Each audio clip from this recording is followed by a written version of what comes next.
Good evening and a warm welcome to our very first edition of UBC News Tonight at 8 p.m. with me, Moureen Babirye, and my colleague Mohammed Mogalu on sign language on this 21st of March 2026. First, let's see what's making the headlines.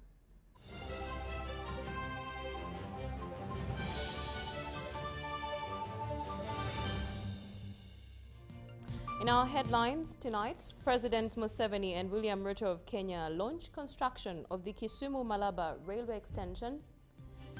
AU Commission Chairperson Ambassador Ibrahima Dieng commends Ugandan contingent of awesome forces. The head of RDC's and Anti-Corruption Unit, Major Martha Simwe, directs that officials involved in sale of jobs be exposed, and inclusiveness and prosperity cited at the 9th Uganda Water and Environment Week.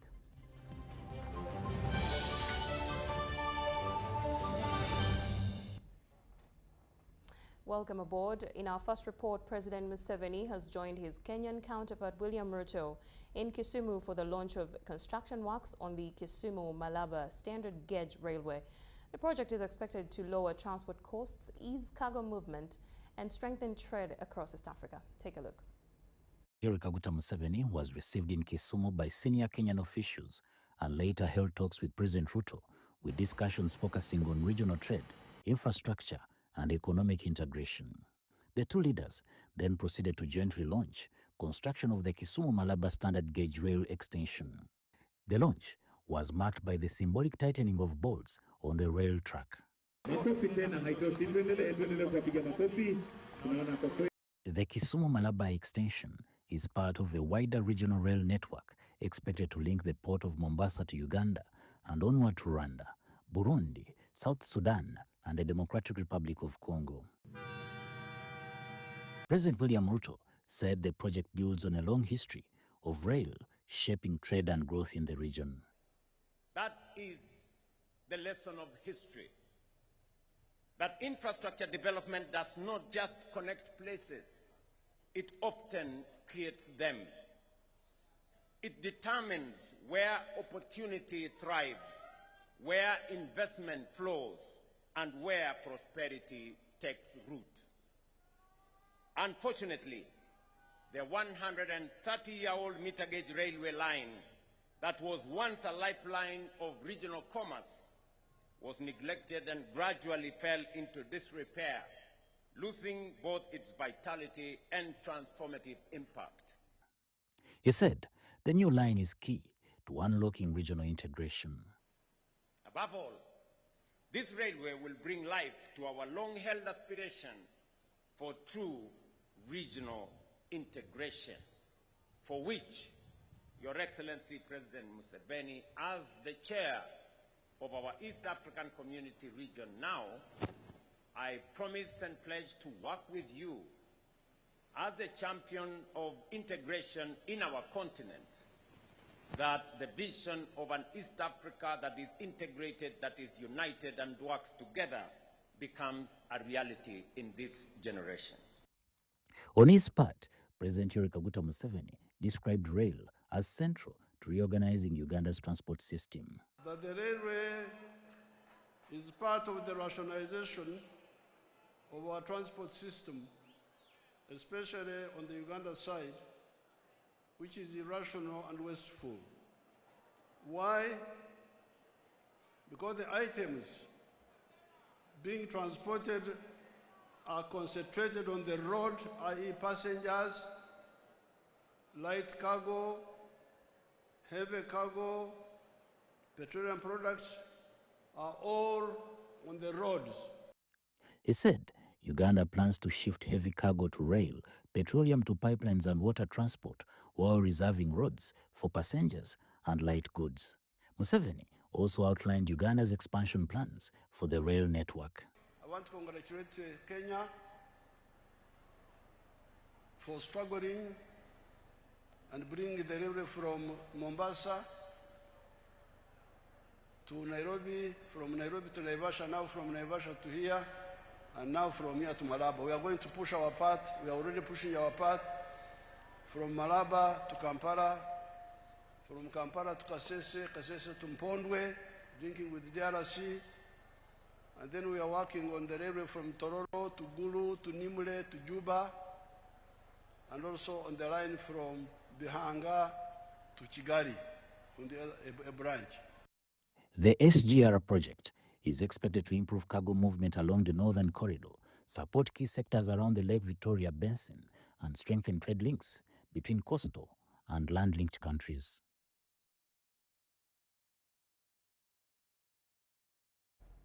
Now, a special representative of the chairperson of the African Union Commission, Ambassador Haji Ibrahima Dieng, has commended the Ugandan contingent and other USAM forces for maintaining peace and stability throughout the holy month of Ramadan in Mogadishu.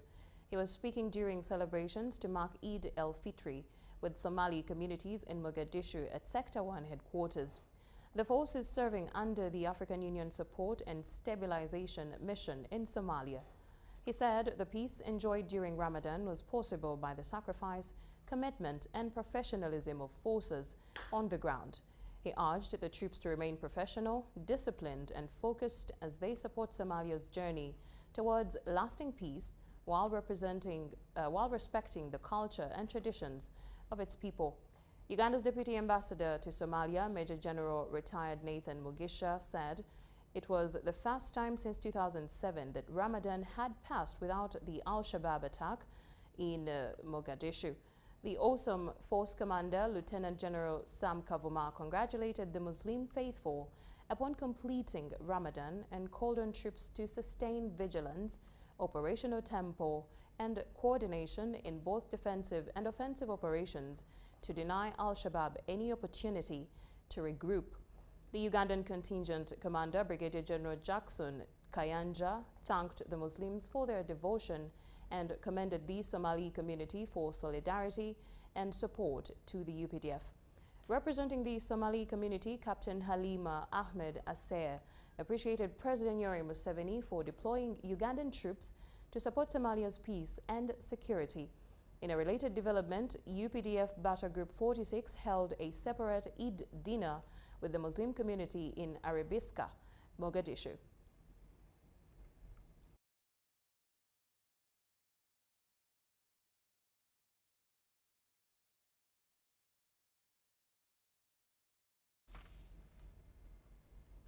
In more news, the head of resident district commissioners at the National Secretariat and Anti-Corruption Unit Office of the President, Major Martha Asimwe, has directed that officials involved in sale of jobs and other corrupt tendencies be exposed. Major Asimwe said this during his mobilization tour to assess the progress of government programs in Midwestern Uganda. It follows allegations of government officials being involved in the sale of jobs in Kagadi district. We have a report. Everybody can be very happy that the economy is growing. When in the pocket you cannot have it in 50,000 in your pocket. Can you talk about it? And yes, you are forced. Yes, when you are forced, you say yes, the economy is growing. But to me, to make a statement that the economy is growing, I must be part and parcel. I must be embedded in it as it grows the other side, as I push the other side, even in my pocket.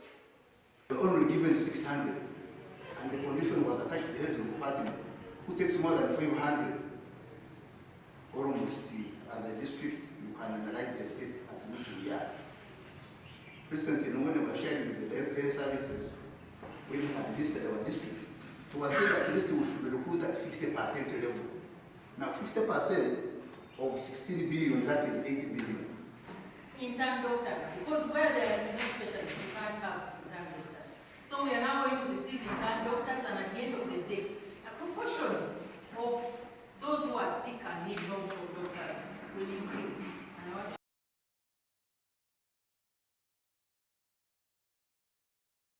In another development, Uganda's industrialization drive continues to gain momentum with new investments targeting value addition in agriculture.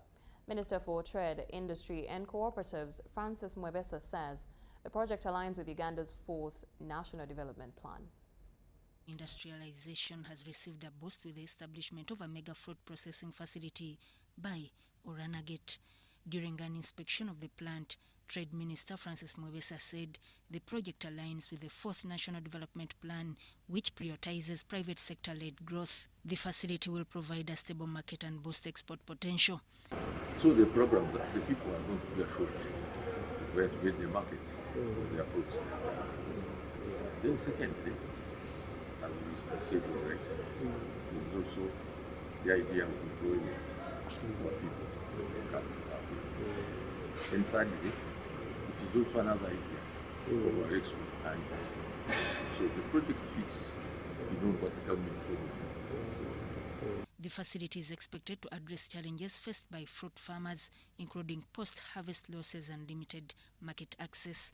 The plant will process up to 5 tons of fruit per hour, including mangoes, pineapples, tomatoes, and passion fruits. So we two have come together to begin adding value to Ugandan fruits.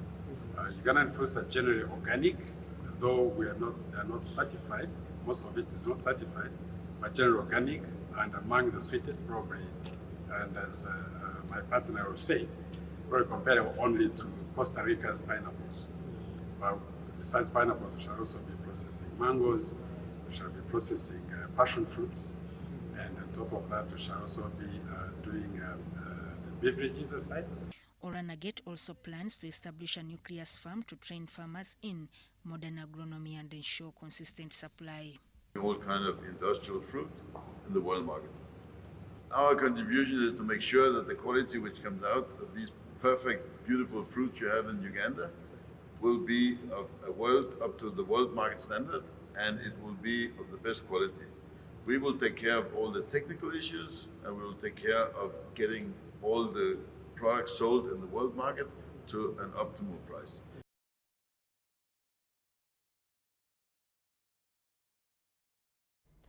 The private secretary to the president in charge of education and skilling, Jimmy Nambiro, has issued warning to school leaders who charge fees in government-aided schools. He says such practices undermine government's policy on free education.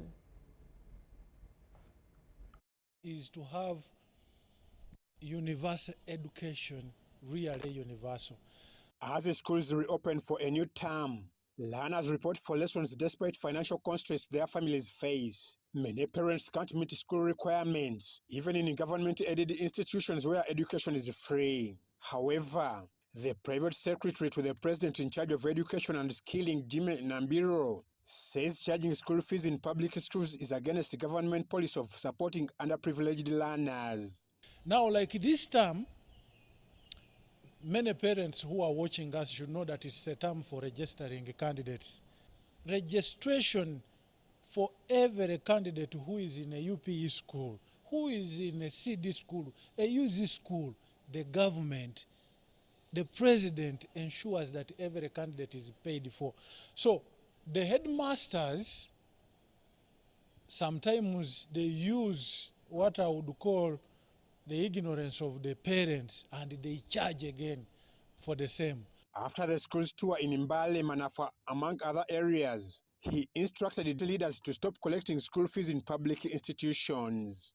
You find head teachers charging parents, even in the peripheries there, in those local schools, in the rural schools, the head teachers are charging. I've got figures where the head teachers are charging for registration of PROE. They are now up charging for registration of USE. All of those charges must not suffice. And of course, I have issued an instruction to the district education officers. District education officers, the inspector of schools, the chief administrative officers, and of course the RDCs. This must not happen in any district. According to Nambiro, local authorities must closely monitor schools and ensure full compliance with the government policy. You find head teachers charging parents, even in the peripheries there, in those local schools, in the rural schools, the head teachers are charging. I've got figures where the head teachers are charging for registration of PROE. They are now up charging for registration of USE. All of those charges must not suffice. And of course, I have issued an instruction to the district education officers. District education officers, the inspector of schools, the chief administrative officers, and of course the RDCs. This must not happen in any district. Nambiro further warned that the continued charging of fees places an unnecessary burden on parents, forcing them to divert funds meant for wealth creation initiatives, such as the parish development model and Emyoga to cater for school expenses. The president is giving 1 million this way for PDM. This way the headmaster is busy chasing a child out of school for 250,000 shillings registration fees. This child goes home, the parent will say, let me count on the 1 million the president has given me to pay for registration. So the vicious circle of poverty continues. So far, government will provide free education accessible to all, and school heads and district officials must uphold the policy. Amwaye Vanjuko and Kenneth Tanaba for UBC. Relatedly, education stakeholders are calling for stronger mental health support systems in schools. The call was made during a national workshop organized by Makerere University. Say schools must fully implement the national counseling policy following a critical gap in current approaches to mental health in schools. We need a comprehensive, structured capacity development program that is going to help us address those issues. Schools have no counselors. As a policy, the ministry must, one or another, enhance the policy on counseling and guidance in schools. Not only that, even the religious people in schools, the chaplain and imams, are equally ignorant of what to do to offset the social challenges they are in. Apart from saying duas and masses and prayers, they don't know that once in a while you need to go to these teachers and talk to them. Cultural sensitivity, and this is where many of us go wrong when it comes to cultural sensitivity. Where does this child come from? His culture, his tribe, his religion. And you find a boy saying something, you say, by the way, where do you come from? And these things are killing our children. Professor Anthony Mugaga noted that teachers' mental health is often neglected. It's not only students who have challenges. Head teachers are also heavily challenged. They are challenged with depression over results. Some are senior 6 class came back, they have lost their jobs, or are on a drip, being threatened that this is the last one. If students fail again, you're going. So many of these head teachers have pressure. Educators highlighted challenges including heavy workload and job insecurity. The anxiety and depression generated by these and other factors are not only negatively impacting the academic performance of our school-going children, thus reducing the return on our genetic and material investment in them, but they are also imposing a great mental and physical health burden on them. Yeah, the issues are arising from what is going on in schools. The center is no longer holding, because if the child is now disorganized at this time, we cannot see how to progress later. When we get to the world statistics of mental health, we realize that 12.5% worldwide people are suffering anxiety and depression. Participants are now expected to implement practical solutions in their schools. Sandra Kahonde, Proscovia Chontawaire, News Tonight. We'll now take a short commercial break and return with business.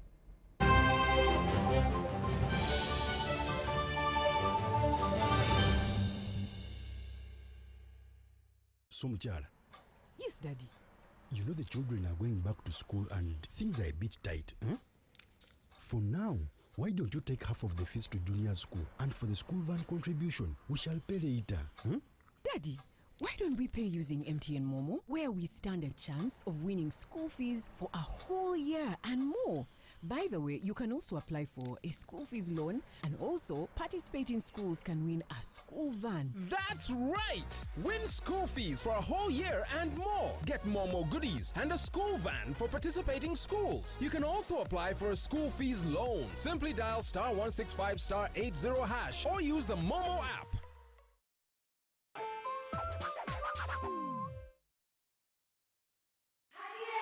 It's back, bigger, and with more business opportunities. It's the Pearl of Africa Tourism Expo, Poate 2026, Uganda's flagship tourism event. Poate 2026 will take place from the 21st to the 23rd of May 2026 at the Speak Resort Convention Center, Munyonyo, under the theme Wanderlust. It's your time to thrive.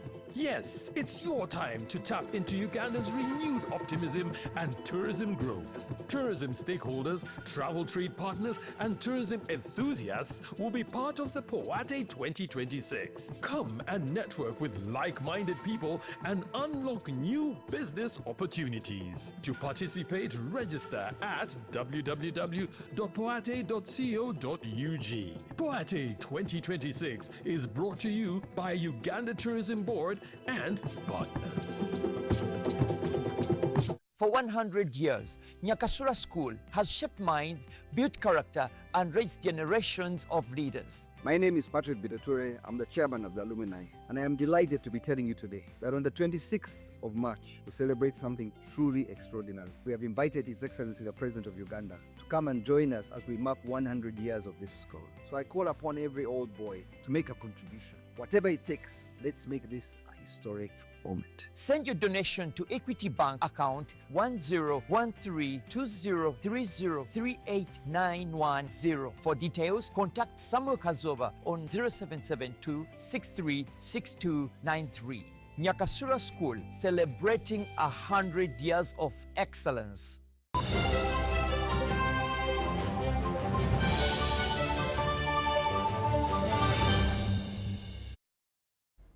Welcome back. Now in business, women in Uganda's energy and minerals sector are shaping the industry and helping define the country's future.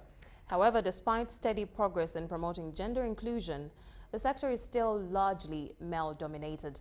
This was highlighted during celebrations to mark International Women's Day at the Petroleum House in Entebbe. Have a listen. Staff from the Ministry of Energy and Mineral Development and sector stakeholders have commemorated International Women's Day 2026. Ministry of Energy and Mineral Development Permanent Secretary Irene Betebe called for accelerated efforts toward women empowerment. In this celebration, we have noted as the Ministry of Energy and Mineral Development that our role is very critical in ensuring that women are empowered throughout the different projects that we do. As a ministry that is investing in electricity, mining, and petroleum, across that entire spectrum, we have women that benefit from the investments that we do. So we have committed in today's celebration that we will be deliberate in championing the empowerment of women. The commemoration was on the theme, Scaling Up Investment to Accelerate Access to Justice for All Women and Girls in Uganda. I'm here to tell you we can summarize this entire theme into 3 words: give to gain. What are we giving as women so that we gain? So on paper, a woman can own land, she can register a business, and she can access finance. But the uncomfortable truth is that you cannot usefully apply a law you cannot afford to access. Keynote speaker Dr. Sabrina Chitaka underscored building economic pathways for women, remove structural barriers to unlock their potential. I celebrate every woman, and I'm very proud of each and every one of you who has made achievements. A lot of times people say, when a woman is a leader, oh my God, we are going to have a horrible boss. Dear friends, let us celebrate the bosses who are not horrible. The event was also a platform to assess women's participation in the energy and minerals sector, while also addressing persistent workplace challenges.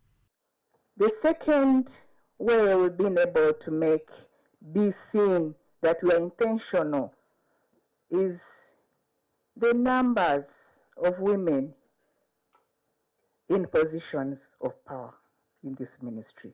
I do not have to dwell on it. It is obvious. Across Uganda's energy and minerals sector, women contribute as engineers, geoscientists, policymakers, entrepreneurs, and community leaders.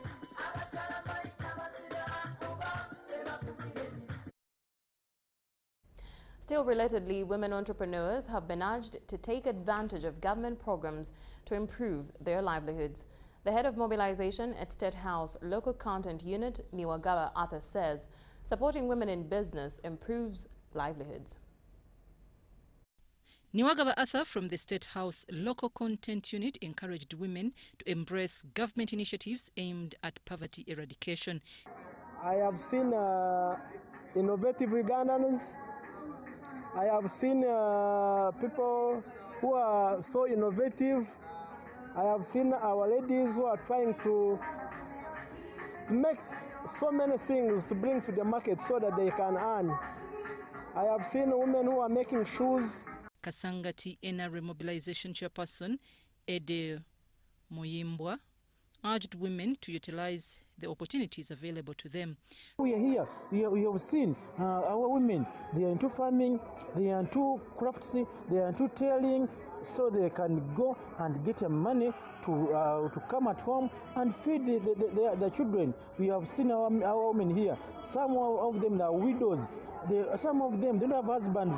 So we are very lucky and very grateful for our lovely President, His Excellency, Museveni, not forgetting our women, so to bring our women in front. However, entrepreneurs say limited capital remains a major challenge. We have different challenges in what we are doing. Most of the time, the community that we're working in, as the environment, the product, sometimes we find that we need we have a lack of the capital in what we are doing. Sometimes you find that some school can give you a big something, but production you find that it's low on. We have a low capacity of producing those things. Some women expressed appreciation to President Yoweri Museveni for empowering them economically. They should continue working hard. Yeah. The president has given.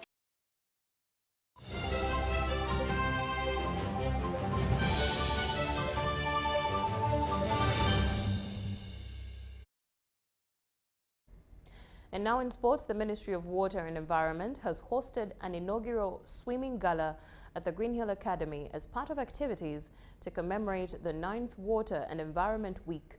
The Commissioner for International and Transboundary Water Affairs says the theme Water and Environment for an Inclusive and Prosperous Uganda fits well in the activities. The Ministry of Water and Environment held its first ever swim meet as a way of demonstrating water safety and drowning prevention in Uganda. A number of our citizens drown in water bodies, including lakes, rivers, as well as swimming pools. And the most vulnerable group are the young children between the ages of 5 up to 14. From the recent study that we've done, we've noted that we lose about 3,000 people per year in Uganda alone due to drowning. And this translates into 8 people dying every day due to drowning. The swim meet commemorated Uganda's Water and Environment Week, a flagship initiative by the Ministry of Water and Environment aimed at reviewing progress on addressing water and environment issues in Uganda. We want to create awareness, give people survival skills or swimming skills, but also what kind of first aid that can be applied to victims of drowning that have been rescued. The swimming gala served as a practical awareness platform to highlight safe behaviors on water, the importance of survival swimming skills, and adherence to water safety regulations. So showcasing a few cases to show on what really happens when people drown is the biggest reason why we are here, partnering together with the Ministry of Water and Environment to make sure that the public out there gets to understand what drowning is and what drowning prevention is all about. The event was a success thanks to the collective efforts of government officials, development partners including Reach a Hand Uganda, water safety advocates, and the 4 swim clubs in Tumaine, Dolphins, Gliders, and Black Panther for demonstrations, engagement, and public education on preventing drowning.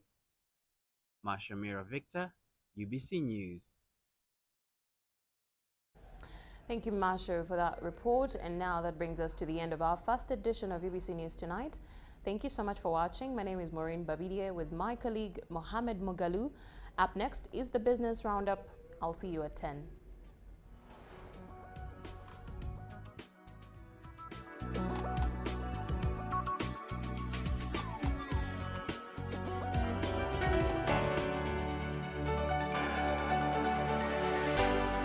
UBC, inspiring Uganda.